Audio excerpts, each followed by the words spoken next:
2, 3, 4, 5, 6, 7, 8, 9, 10, 11, 12.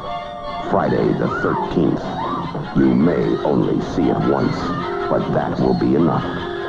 Friday the 13th, rated R. Hey there, welcome back to another video. This time around, it is my review of the 1980 horror film, Friday the 13th. Now, before I get into sharing my thoughts on this film, I want to give a shout out to Nick for requesting this review, as well as reviews of the entire Friday the 13th series. Now, Friday the 13th is the first film in the long-running Friday the 13th franchise. And like a lot of other franchises, the first isn't necessarily always the best, and I do feel that is the case with this film. Now, I'm not going to sit here and say that I think it's a bad movie. This is not a rant. That being said, I'm not a huge fan of this film. I like it okay. I appreciate it immensely for its contributions to the horror genre and for kickstarting a really fun trend of slasher films in the 80s released by major studios. That being said, I think there are other films that took the formula that it initially provided and made them better and did it better. Did the whole formula in a way that was more satisfying and more memorable. In a lot of ways, I just find this to be one of the more forgettable entries in the franchise. I think a big part of it is I'm not really that into Jason's mom as the killer. I also feel that the cast here, other than a couple exceptions, is pretty weak, and some of the weakest cast members that the franchise has to offer. I also find the film to be pretty substandard when it comes to its script. Don't get me wrong, there are things about it that really do work and are actually quite good. Harry Manfredini's score, it's an iconic score for a reason. It's very memorable. Whenever you hear you automatically think of Friday the 13th. And I do feel that the score is one of the most iconic horror film scores. Hands down, easily. The score is some of the best things that this film has to offer. Also, the music during the dream sequence on the lake. I think that's a gorgeous piece of music. And speaking of the dream sequence, I really like that scene. I think it's well shot. I think it's well edited. I think it's a really surreal sequence that really does capture what it's like to be in a dreamlike state. And like I said earlier, it does feature some solid performances by some of the cast members. Betsy Palmer, Adrienne King, a young Kevin Bacon before he was famous. And you have Tom Savini's effects. And you also have some creativity when it comes to the kills, especially compared to the norm of this time. But I don't like the way that this film handles the mystery aspect. I think the characterization is not the best when it comes to the characters. I definitely do not feel that Mrs. Voorhees, her whole story, her whole aspect of the story is handled the right way. I think it's mishandled. I think it's a great way to put it. I think that whole thing is mishandled horribly in this story. But I got to give the film a lot of credit, and it's Cunningham a lot of credit for having a vision and going out there and doing it and getting his vision realized, because Sean S. Cunningham took a pretty big risk. He marketed this film to potential investors in Variety magazine and in other publications without a screenplay. So in a lot of ways, we would not have this franchise if it was not for Sean S. Cunningham. So that's what makes it so frustrating when you read about and you see this whole deal with Victor Miller and him suing Sean S. Cunningham and all of this other bullshit, because Victor Miller, he might have had a hand in the screenplay, depending on what source you believe or what source you are looking at. His contributions are either many or not much at all, but this was Sean S. Cunningham's idea from the start. So it's not like this is Victor Miller's idea and then Sean S. Cunningham was just brought on board later. No, this was Sean S. Cunningham's idea. He marketed the film with the title in Variety magazine and in other publications long before Victor Miller even got involved. And speaking of Sean S. Cunningham, his direction is fine. It's not bad, but it's also nothing that spectacular. It's not really that special, except for rare exceptions, like the dream sequence, shots of the film that take place at night in the rain, with the only light being from spotlights, stuff like that. There are some well shot scenes in that regard, some nice POV shots here and there. Some of the kills are well shot as well. But it's just one of those things that I don't really point to Sean S. Cunningham's direction in this as particularly noteworthy when it comes to the setup of the shots, when it comes to how he uses angles, zooms, pans, you name it. I think there are a lot of other directors who have provided much more impressive work in later films in this series. That being said, his job was serviceable, was fine.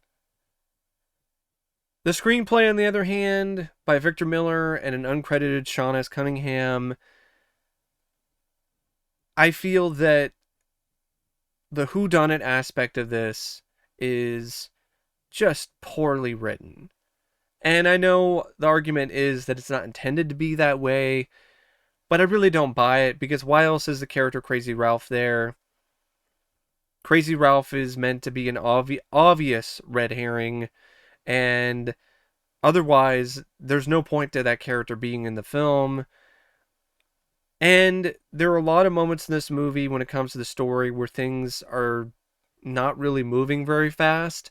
So it feels like they're just going through the motions anyway. So having some sort of attempt to mislead the audience or get them involved in a mystery in terms of who the killer is would definitely help when it comes to the film's pacing. And it would also help the film become consistently engaging. And I never really felt that this film is consistently engaging. And a big part of that is due to the fact that it doesn't even bother to do the whodunit thing, or it just does it really badly, or the characters are so weak. There are some characters here that I don't mind, but I never found them to be that memorable, that iconic, or that noteworthy. Adrienne King, she does the best that she can, and she delivers a pretty good performance as the lead in the film's final girl, Alice. But I feel that the way that her character was written made her so plain and ordinary that she didn't really have any moments where she was able to shine in terms of showing some real charisma and personality. So her character came across as kind of bland. And the same issue arose with other characters, like Bill. I know that Bill is intended to be her boyfriend, Harry Crosby, but I just thought the guy was paper thin. He was about as paper thin as a paper towel. The guy might as well be the fucking brawny man who's advertising brawny paper towels. He was that transparent and that bland of a character. There were two characters that I felt had the most charisma, and I believe it was you had Jack and Marcy. So you have Jack and Marcy, and I honestly wish that those two were the final survivors, or maybe Kevin Bacon at least.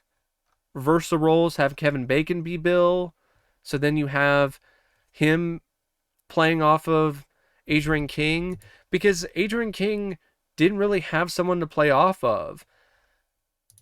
Harry Crosby was so bland, so dull, so one note that she didn't have any kind of dynamic with him.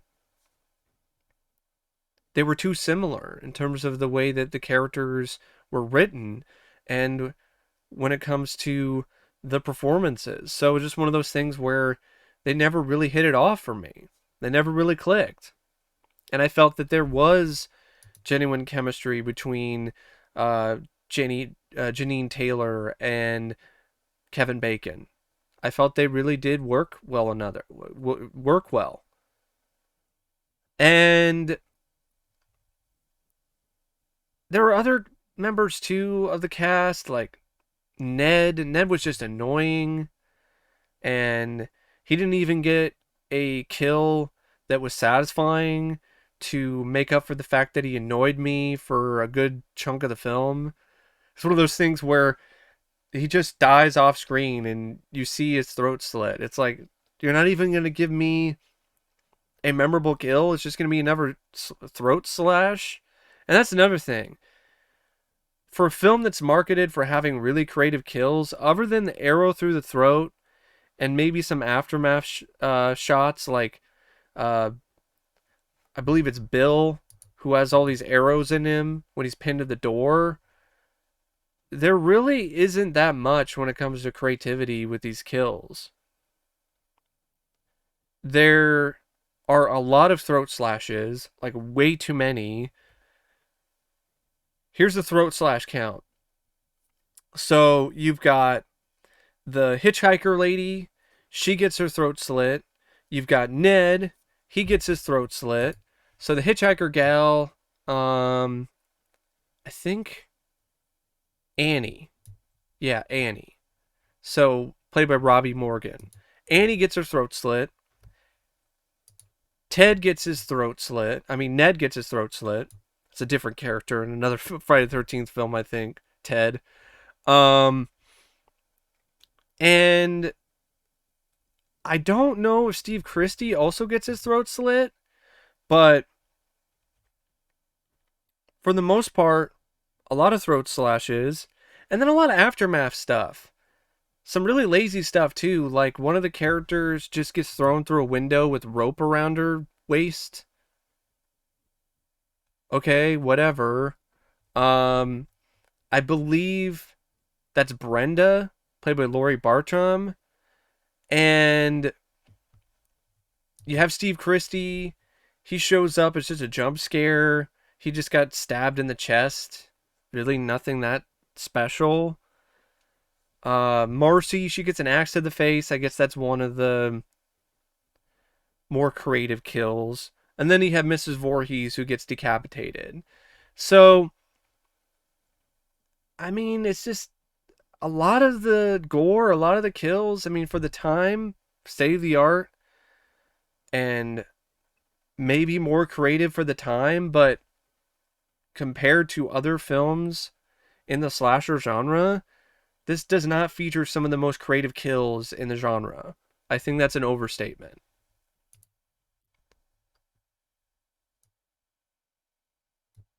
And the whole thing with Mrs. Voorhees, it's predictable. there's no reason for you to think that Crazy Ralph is a killer because it's too obvious. And then on top of that, when Mrs. Voorhees shows up, there's no reason why you would think that she's anything but the killer. I mean, think about it. She drives up in the same Jeep that the killer was driving earlier when the killer picked up the hitchhiker and then killed her in the woods.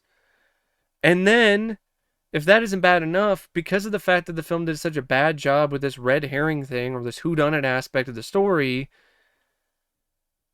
when she just randomly shows up and there's really no one else left that could be the killer, she's the killer.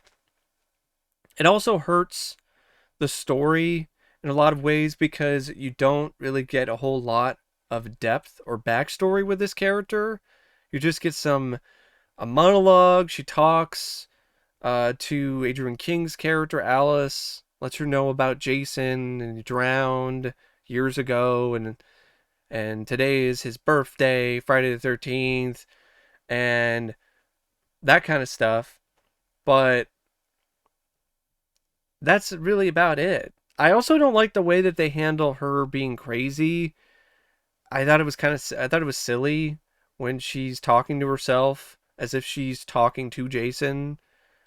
I thought the way that it was handled was a little laughable. And then on top of that, the last 10 to 15 minutes drag forever because it's just one long chase. So you have Adrienne King's character, Alice. She's running away from Miss Voorhees. She fights Miss Voorhees, knocks Miss Voorhees down, runs away. Miss Voorhees then gets back up, finds her again. They get another scuffle. Alice knocks her down again, runs away. And then the last confrontation between the two is just another repeat of that. They get a little bit of a scuffle, and then Alice this time around, she doesn't run away. That's the only difference. She doesn't run away this time. She cuts off Mrs. Voorhees' head. The whole climax was just long and repetitive and honestly a little tedious, building up to the decapitation and the bloody finale. And that, as well as a few other reasons where the film just kind of bogs down with scenes that don't really amount to much, or attempts at humor that don't really land.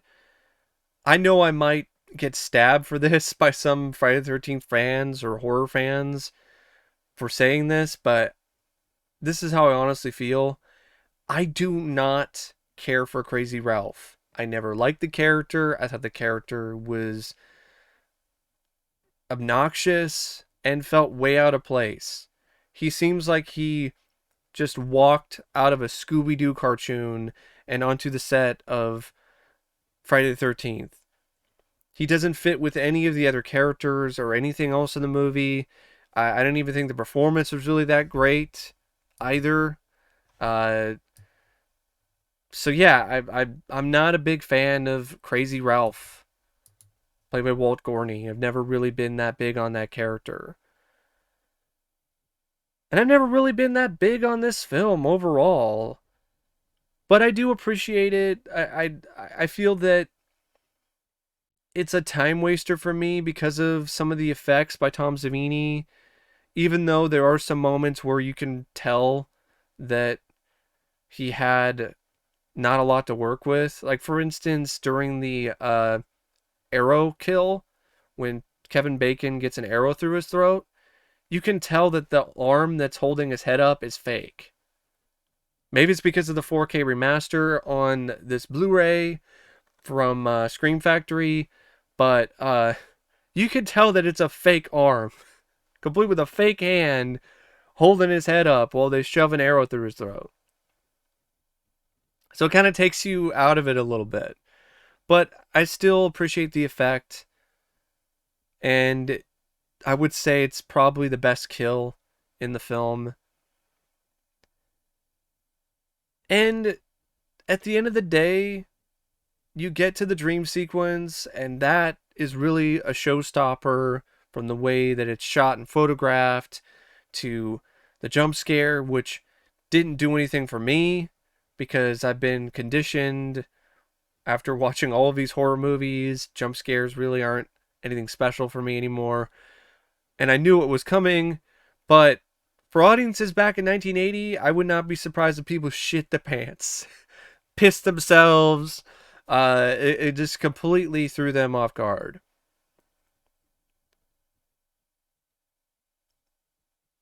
And it's just one of those films. At the end of the day, I understand why it was a huge hit, and I appreciate the fact that it kickstarted this franchise and a genre of films that I really enjoy for the most part.